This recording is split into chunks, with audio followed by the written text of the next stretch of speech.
Assalamualaikum warahmatullahi wabarakatuh. Pemirsa TV 10, saya Karla Ratna kembali hadir lewat Bincang Psikologi TV 10.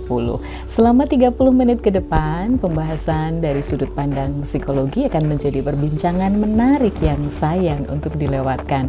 Apalagi kesempatan kali ini saya akan mengajak Anda untuk mengupas lebih dalam tentang bagaimana menjaga kesehatan mental dengan cara mengelola stres. Dan untuk itu telah hadir bersama kita narasumber kita. Beliau merupakan seorang psikolog yang juga merupakan seorang dosen, Bapak Setio Purwanto. Assalamualaikum Pak Setio. Waalaikumsalam. Sehat ya Pak ya? Alhamdulillah. Nah, seperti yang tadi saya sampaikan di awal bahwa bahasan kita kali ini adalah mengelola stres ya Pak. Akhir-akhir ini seperti kita ketahui stres, sebenarnya bukan akhir-akhir ini sih, sudah sejak zaman dulu di masyarakat ini banyak yang mengeluhkan sedikit-sedikit, wah aku stres gitu. Mungkin karena banyak tekanan, bisa itu mulai masalah ekonomi, kesehatan. Kok jangankan yang sudah dewasa-dewasa ya Pak, anak-anak pun bisa ya mengalami stres, mungkin karena tugas atau karena apa ya, mohon maaf, nyinyiran orang tua, ini anak juga bisa mengalami stres, hal-hal yang semacam itu. Sebenarnya apa sih Pak stres itu? Ya, stres itu adalah kondisi tertekan ya. Jadi karena dia tidak memiliki kemampuan beradaptasi dengan keadaan stresornya, sehingga dia mengalami keadaan stres. Jadi misalnya anak yang kebanyakan tugas, dia tidak bisa beradaptasi dengan banyaknya tugas, stres. Anak yang dapat nyinyiran dari orang tua tidak bisa beradaptasi dengan nyinyiran orang tua, jadi stres. Ini yang kemarin ini karena pandemi kan, anak-anak seringnya sekolah online, kuliah online, tiba-tiba harus offline. Nah itu juga full day. Betul. Nah itu juga jadi pemicu stres ya Pak? Pemicu stres juga. Jadi belum bisa beradaptasi, ya, belum dia beradaptasi, belum bisa beradaptasi dengan harus offline, gitu kan. Kemudian harus datang ke sekolah, bangun pagi dan lain sebagainya, tugas ya. Atau kehilangan kesempatan bermain game. Oh iya, iya kan? Bener sih. Jadi kalau sebelumnya itu bisa paling online berapa sih, 2 jam, habis itu 2 jam, 1 jam, habis itu rebahan game. Nah itu sudah itu hilang. Itu juga bisa menyebabkan stres. Nah itu. Jadi intinya sih sebenarnya mudah. Jadi ada stresor, tidak bisa beradaptasi, jadi stres. Jadi stres. Jadi stres. Ada nggak macamnya stres ini? Kalau orang kan lihatnya stres itu ke negatif terus ya. Betul. Ada nggak sisi positifnya sebenarnya stres ini? Iya, memang sebenarnya stres itu kan tanda ya. Oh, stres itu justru tanda. Tanda bahwa kamu tuh harus beradaptasi loh. Kamu tuh harus menyesuaikan dengan keadaan loh. Ya kita aja kalau kita ini stres, berarti harus beradaptasi loh. Gitu. Misalnya pekerjaan ya, dikenai target, stres, kamu tuh nggak beradaptasi sih, ya coba adaptasi. Jadi tandanya itu kita harus beradaptasi dengan target-target yang harus kita capai. Itu sign, tanda. Nah, ketika kita menganggap bahwa sebuah stres, keadaan stres dalam diri itu tanda, maka kita akan muncul semangat.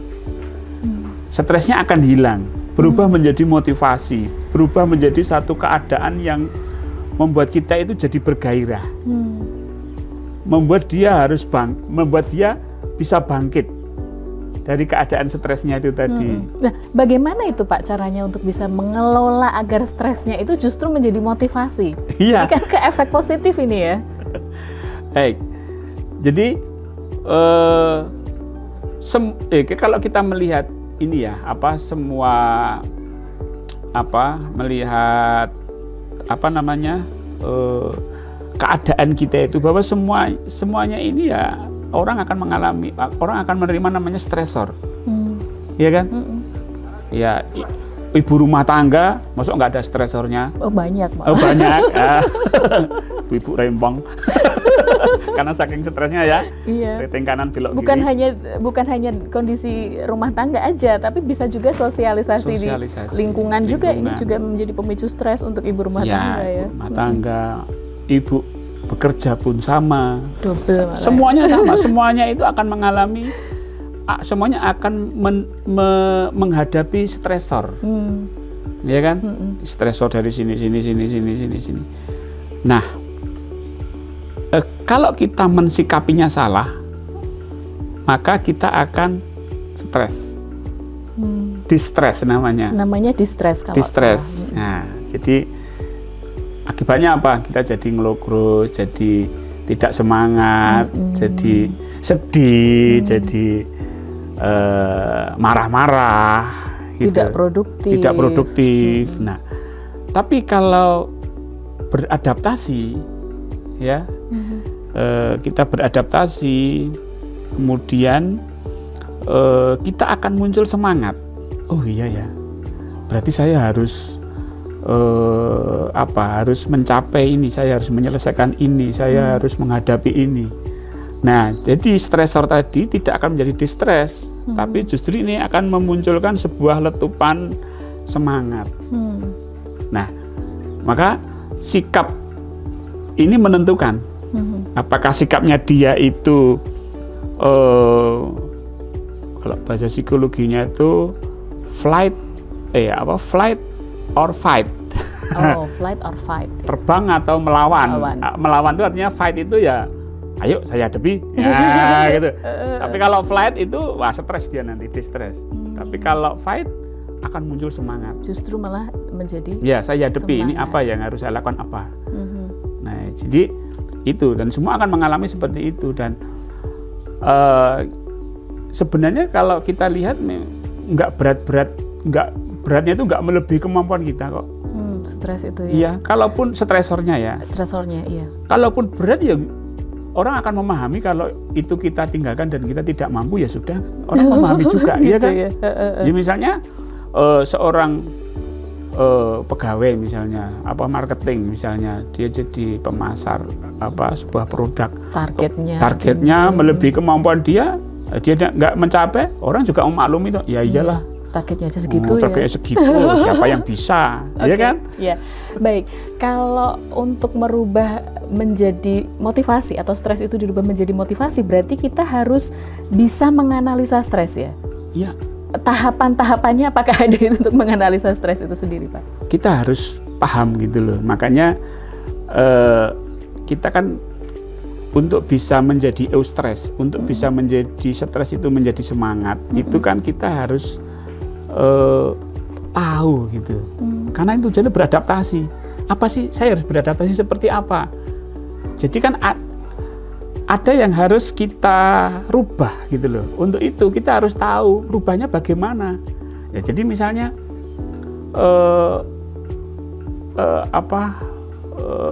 misalnya dulu saya bekerja online, sekarang offline. Iya kan? Apa yang harus saya rubah? Oh, saya harus bangun pagi.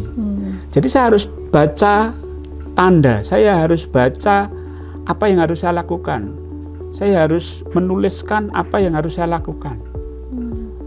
Jadi membuat perencanaan, membuat sebuah planning untuk menyelesaikan keadaan yang berubah ini. Nah, kemudian kita lakukan step by step. Nah, dari situ kita akan terhindar dari stres. Tapi kalau kita tidak membuat perencanaan, akhirnya kita tidak bisa beradaptasi, ya stres akhirnya. Iya. Jadi ini kan kita membicarakan masalah stres. Jadi kita harus paham yang menyebabkan stres ini apa. Harus tahu sumbernya dulu. Harus tahu sumbernya. Oh, iya. Kadang kita ngurusi stresnya aja. Kenapa aku stres, marah-marah? Nah, kamu stres itu kenapa? Kamu stres itu kenapa? Nah, dia sendiri nggak tahu stresnya kenapa. Lu mesti stresnya kenapa? Tidak bisa mengidentifikasi masalahnya sendiri. Nah kan awalnya harus kita mengidentifikasi sebenarnya saya stres itu kenapa ya? Nah, dianalisis, dibuat perencanaan, dibuat peta, mapping, oh saya harus begini, lakukan step by step. Nanti nggak ada masalah. Dan akan ada progres dalam kehidupan yang lebih kita, positif. Yang lebih positif. Oke. Kalau dari penyakit yang ditimbulkan dari dalam tubuh ini, kalau kita mengalami stres, ada nggak Pak? Hampir bukan hampir, ya namanya gini, kalau orang stres itu imunnya turun kan gitu ya. Iya pasti. Nah, pasti. Kalau imun turun kan penyakit mudah datang. Oh gitu ya, makanya kok stres terus jadi sakit ini karena stres itu ternyata awalnya karena stres terus imunnya menurun, ya. Baru setelah itu dampaknya ke semua penyakit. Ada juga gangguan fisik yang rentan terhadap stres. Misalnya asam lambung, detak jantung, peredaran darah, gitu-gitu. Biasanya asam lambung itu paling sensitif. Makanya kalau konsultasi ke dokter tuh biasanya kalau asam lambung, penyakitnya asam lambung tuh makanan hanya sekian %. Pemicu yang lain adalah stres. Betul. Oh, ternyata prosesnya seperti itu ya Pak? Ya. Jadi ada dua hal. Pola makan, yang kedua pola pikir. Nah itu kalau teratasi semua sehat. Kalau masalah lambung ya. Iya, kalau masalah lambung, belum masalah yang lainnya lebih besar ya. Besar. Oke, baik. Nanti obrolan kita akan kita sambung lagi dengan membahas yang lebih menarik lagi tentang mengelola stres ini. Anda jangan kemana-mana, pastikan tetap di Bincang Psikologi di TV 10.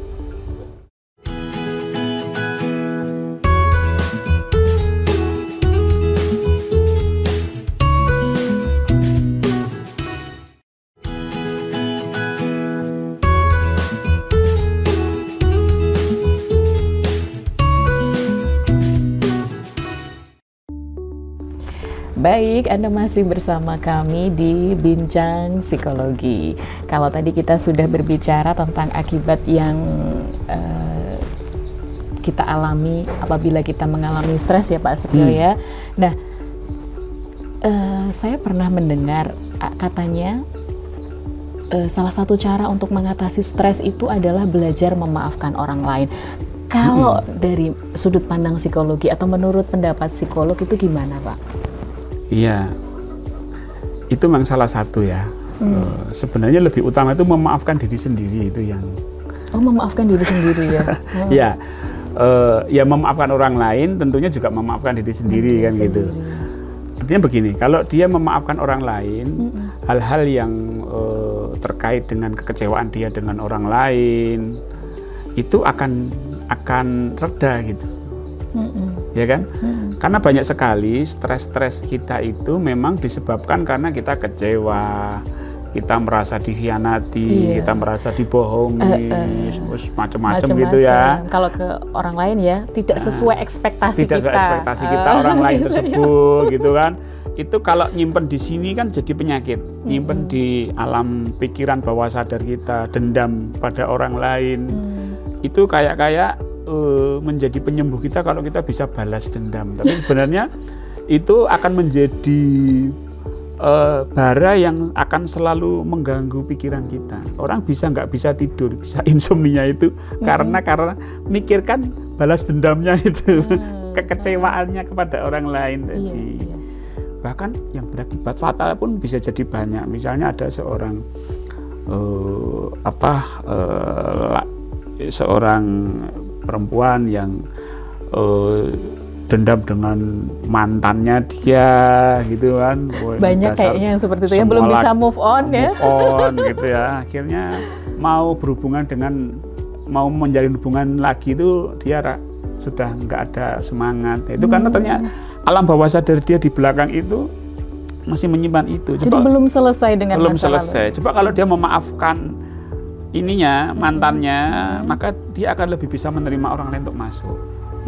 Nah, itu terkait dengan memaafkan orang lain, dan ini saya kira sangat penting sekali karena kita selalu hidup bersosialisasi, kita selalu hidup ya bermasyarakat. Tentunya tidak semua orang itu baik gitu loh, ya kan? Ada si A ya agak pembohong, si B agak penipu, si C orangnya baik gitu kan. Nah itu ya kalau memang sudah terjadi ya sudah kita maafkan. Nah, tadi terkait dengan memaafkan orang lain aja bisa, masuk kita memaafkan diri sendiri nggak bisa. Justru itu yang penting. Nah itu yang penting. Yang pertama, kenapa saya belum bisa memaafkan orang lain? Ya kita harus memaafkan diri kita sendiri dulu kalau kita belum bisa memaafkan orang lain. Paham maksudnya ya? Iya, iya. Jadi saya belum bisa memaafkan orang lain, itu kan satu kesalahan. Maka kesalahan itu saya maafkan. Oke, saya memaafkan diri saya kalau saya belum bisa memaafkan orang lain. Setelah itu, saya maafkan diri saya kalau belum bisa memaafkan orang lain dulu. Itu ya. Itu kan langkah pertama kan gitu ya. Oke. Nah, iya. Kemudian setelah itu langkah selanjutnya adalah memaafkan orang lain. Oh, iya, jadi iya, diawali dari memaafkan diri sendiri dulu. Baru atau sama saja dengan menerima diri sendiri dulu, baru menerima orang, baru bisa menerima orang lain. Nah, kalau menerima diri sendiri aja belum bisa, suruh menerima orang lain, ya kan? Iya. Saya belum bisa memaafkan. Sama aja dengan begini, anak saya aja belum makan, masa memberi makan anaknya orang lain, kan gitu kan? Sama aja logikanya kan begitu. Jadi, kalau kita bisa memaafkan, itu kan berarti kita bisa berdamai dengan masa lalu kita ya. Nah, sebenarnya banyak hal lah masa lalu kita itu yang mengganggu alam bawah sadar kita itu. Itu kalau kita nggak memaafkan, ya dia akan selalu muncul gitu. Walaupun kita tidak terasa terganggu, tapi kita terganggu. Kadang orang stres, tapi bingung. Aku ini stres kenapa ya? Penyebabnya itu tadi ya. Tiba-tiba bad mood gitu ya.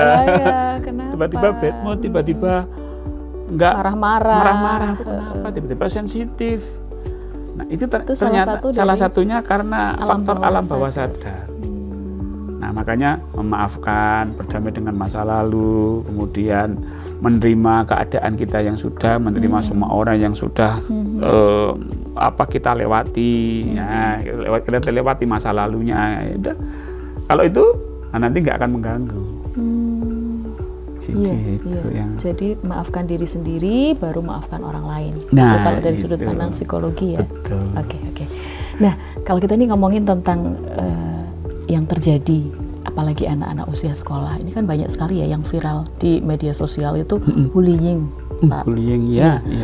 Anak usia sekolah baik dari SD sampai SMA ini bullying pada salah satu anak. Menjadikan stres. Nah, itu bagaimana penanganannya? Iya, ya kasus bullying ini kan agak susah ya karena. Iya, tapi baru-baru ini viral sekali loh. Viral ya. Banyak di media sosial itu bullying, bahkan dari anak-anak SD sampai yang besar. Itu karena sudah terjadi ya, proses bullyingnya sudah terjadi. Kan kadang-kadang anak pun juga diem, kadang-kadang anak diem tapi tiba-tiba nggak mau sekolah. Iya, jadi problem. Bilang sama orang tua. Anak nggak berani, yang bullying siapa? Kalaupun sudah berdamai, trauma bullying juga nggak hilang, belum selesai. Nah, ini memang saya kira kalau sudah bullying berat itu memang kalau anak-anak ini dengan inisiatif sekolah gitu. Dilakukan terapi kelompok kalau saya, karena terapi kelompok. Iya, karena kalau anak-anak diberi pemahaman tentang stres, kamu ini stres loh, kamu ya nggak bisa anak-anak. Ya. Komunikasinya beda kalau dengan anak-anak ya, mereka Betul. Pemahamannya kan belum sampai ke tahap itu. Betul. Makanya kalau memang sekolah, ya ini kalau dibullying kan itu masalah sekolah sebenarnya karena terjadi di sekolah. Iya, harus bertanggung jawab tuh sekolah. Iya kan? Apa tanggung jawab sekolahnya itu? Kalau memang terjadi beberapa bullying, maka harus ada penanganan siapa yang membullying, siapa yang potensi membullying. Karena kalau memang itu harus ada tindakan gitu. Kemudian korbannya harus apa? Harus diterapi, terapi kelompok. Terapi kelompok. Iya, terapi kelompok itu lebih memungkinkan bagi anak-anak daripada datang ke guru BP secara individu, anak akan tertutup. Tapi kalau bareng-bareng gitu, anak lebih terbuka karena anak koncone gitu. Iya. Ada yang senasib. Ada yang senasib gitu, anak lebih terbuka gitu. Iya. Tapi kalau sendiri nutup meneng ini, akan menutup diri, tidak cerita secara terbuka. Iya. Terus aku cerita aku dikandake karo sing bullying gitu-gitu kan. Iya, bisa jadi. Dia jadi takut. Tapi kalau bareng-bareng, konconya temannya banyak.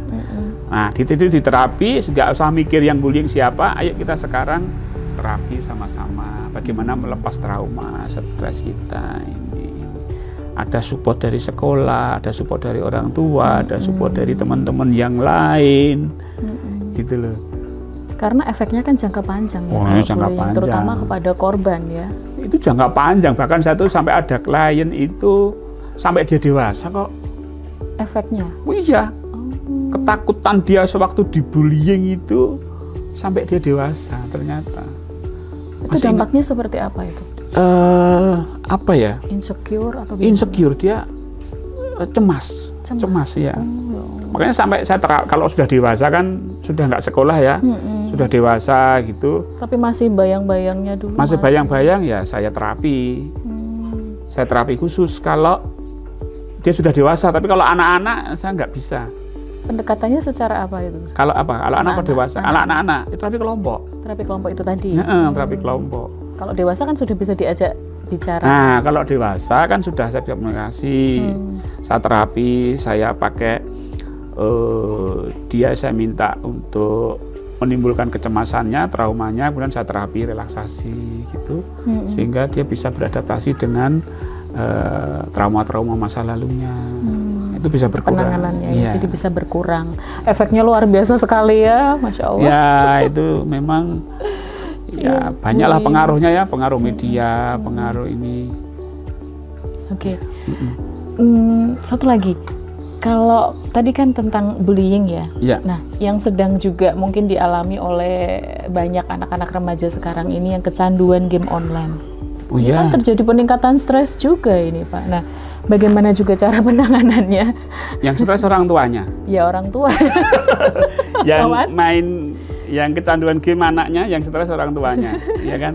Ini yang nangani ya bingung, yang nangani ini harusnya yang karena tangani nggak bisa orang lepas dari gadget sama sekali. Bahkan ada yang anak usia sekolah begitu ditanya cita-citanya apa, jadi gamers. Jadi gamers. Karena gamers banyak uangnya. Ya logis juga Cuan, kan. Ya. Iya. Gini. Kalau kita memang bicara tentang stres ini ya, kadang anak stres itu kan dia butuh pelarian. Anak stres butuh pelarian kan. Nah, yang membuat dia nyaman apa sih? Nge-game. Nah, sudah. Dia mungkin stres nge-game. Nah, stres sekolah nge-game. Nah, nge-game akhirnya kesenangan jadi kecanduan. Nah, sudah edik, nggak bisa lepas. Nah, kalau itu nanti akan menimbulkan berbagai problem, masalah makan, masalah ibadah, sholat, masalah komunikasi, bahkan kepekaan juga dengan orang sekitar kan juga terganggu. Iya, masalah kesehatan dia. Nah juga. Itu, oke. Jadi masalah kecanduan ini kita harus masuk ke dunia anak dulu.